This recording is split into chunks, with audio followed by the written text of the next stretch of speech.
Hey, we're back with the Metal Slug 2. This is Ear Check Games. I killed that guy who was just enjoying a nice sunbathe. What a dick. I'm Dan. This is Joe and Trey. And I just knifed a guy with a shield to death. Yeah, I saw that. I love those sound effects. It's a powerful knife. So who's this this dashing gentleman we're playing as in this sequel? This is Tarma Roving. He was the player 2 in Metal Slug 1. Okay. His defining characteristic is that he wears sunglasses. So is he pretty much just a straight clone of, Actually, is there any differentiation between the different characters in this? Actually, funny you mentioned that. So there's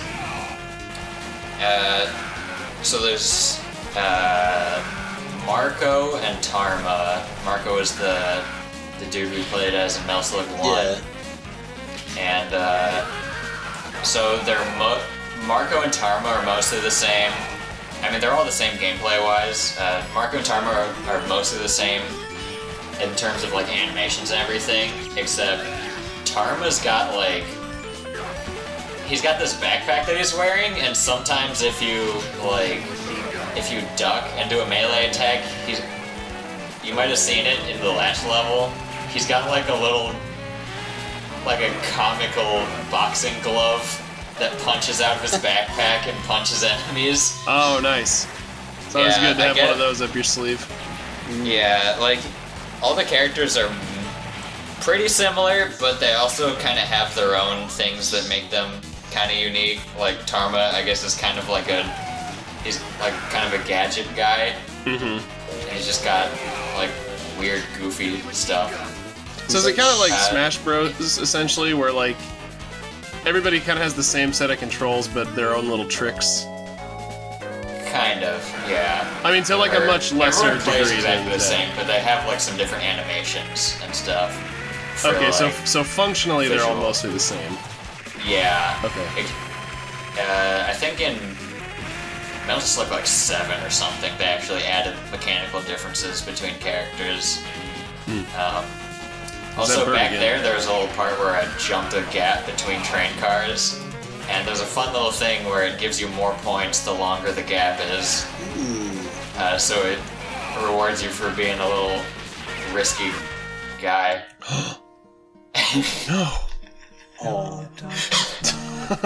And dude just he ducked down and shot me through the shield. Dead space right Got now. a game over because some dude crouched down and shot me when I thought every other guy shoots at like chest level. There go the colors. By the way, Paul Simon, or Garfunkel, your check is in the mail. That is their song, right? Yeah. Okay. Again? Oh my gosh. Yep. He's like half hanging off the chimney. Here's our third new Metal Slug, a little jet. Even the laws of physics were sad there. I love this chibi jet. It's adorable. Okay, yeah, new Metal Slug, sweet. Yeah. So what exactly makes it a Metal Slug? That it's a vehicle in Metal Slug? I imagine. I guess. I imagine it's like a series. Like it's in the lore. It's like weapons, advanced weapons that were made by like as part of a series. Mm-hmm. But in real life, what makes a Metal Slug is that it's a goofy vehicle that kills people. Wait, Metal Slugs are real? Yeah. Oh god, I thought you were gonna ram right into that brick building. Oh my. This is a rather ominous looking background. Yeah, oh no, Morden! I like how the background changes when you fight the boss.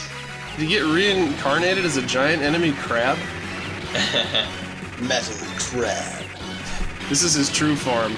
Oh god, he's shooting flaming skulls at you. The Morden we killed was like... Okay, you remember in the SpongeBob movie when they go to the ice cream stand with like the old granny, who's actually like a sock puppet on the tongue of like a giant monster. That's what Morden was in the little helicopter in the last one. It was just this thing with a little sock puppet of a guy. Oh, there was our archaeology friend. Yeah, she gave me a tank of gasoline that heals your Metal Slug. There's a unit like this in the Warhammer 40k universe. There's like these crusaders, these space marines that they got like grievously injured in combat, but they're like, hey, we'll strap you into this mech, it'll keep you alive, but you can continue fighting. I love how he always leaves you a nice little space in the bullets to slip through. Yeah. Listen, bullets are expensive. Like he's, you know, he's a tough cookie, but he fights fair. Yeah. Oh, parachute. Yeah, that's another fun thing about the plain Metal Slug. If you eject, you get a parachute. That's awesome. Yeah. Also, another fun fact about the new Metal Slugs is that, like the tank in the first game, each Metal Slug has a new thing that it does with grenades. So, like, the plane shoots a missile instead of just, like, tossing a grenade. Yeah. Visible face. And the, Mission. Oh, yeah. So, continuing on our world tour. Somewhere in China? Yeah. Or are we in Japan?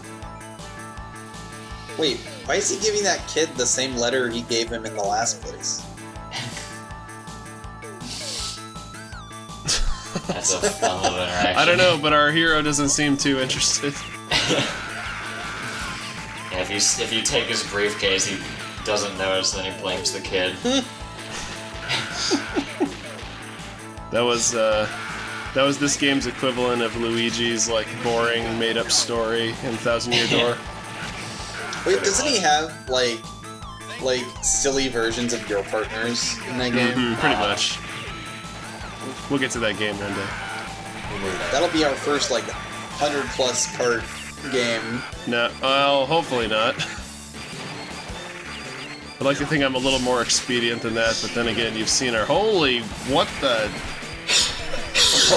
Did you just notice? He's been turned into Pokey. Here's the second transformation, the second new transformation in Metal Slug 2. Oh no. What? Aptly named Big. Yeah, What did you no kidding. eat to turn him into this? It happens when you eat a lot of food items. So does it just make you slower? It makes you slower and it powers up all your weapons into big versions. Big. So now you've got this little like. Well, it's not a blunderbuss, but I take it it's in the same family as the blunderbuss, more or less. It's his little cousin. It also has a host of new animations, like getting winded by walking around. Well, I mean, he's got a lot to. Instead of the crouch, you just sit on your ass. I love that these are just homing grenades. Hey man, he doesn't care. He's just rolling with it. Yeah. Also, you can get rid of you can get rid of Big by just like walking enough. Oh yeah. I'm sorry, were those little By rockets? exercising. Were those, Yeah, by that's great. exercising. were those Oh, little boy. rockets like rocket dildos? That's kind of what they looked like. It's a tray. I'm sorry, that's what they looked like.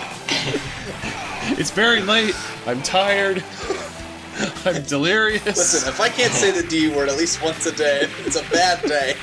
Well, you've had a lot of bad days on GCG. Oh no! Oh my lord! Yep, you got popped like a balloon. That was nightmare fuel. Please, sir, just a half-calorie mint. Those people on the planet are like, heck with this, I'm out of here. Oh no, you're breaking up this little shanty town. We just got done rebuilding. Remember the last time And here Psycho came through he here? comes in his little tank to ruin So here our begins my lives. chase to catch these POWs before they go off screen. Oh no, there's one. It's like, guys, back here. The pants go over here. Do you lose them if you die again in this one? Yeah, that's in all the games. You gotta catch them before they make it to the laundromat.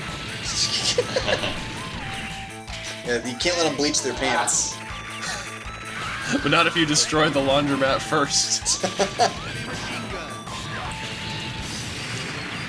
He still says the name of the upgrade even though you're obviously in a superior weapon. Yeah. Fortunately, you still get the upgrade inside the Metal Slug. Nice. So if it gets blown up, Do they you come out with a nice machine gun. Do they disappear based on how many shots you shot? Yeah, there's a... If you look at the top screen, there's an arms counter. Oh, okay. That, it's infinite if you're in a Metal Slug, or if you have the basic pistol. Yeah. If you have a weapon, then it shows how many shots you have left. I'm really enjoying like these anthropomorphized vehicles here. How they kind of squash and stretch and like emote, sort of. They're super fun. Yeah, kind of reminds me of like an old Disney cartoon or something. I love this. You're on a tank, but you have to fight a boat in the harbor. Yeah. That's It rad. seems like Mount Snakemore. This is pretty much like... This is pretty much what, like, Metal Slug bosses are all about. It's a giant boat with a million guns and treads on rolling through a shantytown, and a comically large cannon that shoots at you. Why does a boat need tank treads? You know what this reminds me of? This reminds me of Trigun quite a bit. Oh yeah. Like I guess you could get some propulsion from that, but like... Yeah. Also, as you saw from the prisoner that just dropped, the explosions from the giant shells actually, like, well, it kills you. But if it doesn't hit you directly, it actually launches you up into the air. Even if you're in, like, a Metal Slug. So when you play this game normally, do you switch between characters when you continue, or do you usually stick with the same person? I usually stick with the same character, but sometimes I'll switch it up for fun. Okay. But yeah, that's a fun thing this game also does. Starting with this game is that you can choose characters at the beginning, and then each time you use a continue, you can choose a new character if you want. Mission. I like that the giant gun also shot out a equally giant shell every time it shot a big bullet. Yeah, I like that it also has a giant casing for the giant bullet. For the giant shell or whatever. Can you imagine? It's so big, like, if that, like, landed near you, it would, like, give you a sunburn. Just to be near it. It would be so hot. Yeah. Hey, General Morden's, he may be evil, but he's got a sense of style, alright? Yeah. Yeah, when I first played, I was actually unsure if, like, it would kill me if the shell landed on me. I need rifle. Or the casing. Giant rifle. Put it on boat. Alright. Well, that was episode 2. Look forward to the final 2 levels of the game next week. I know. And we'll drive it through the streets. It's gonna be a time. I mean, it's been a time. Look forward to it. Yeah. Bye, y'all. Good night.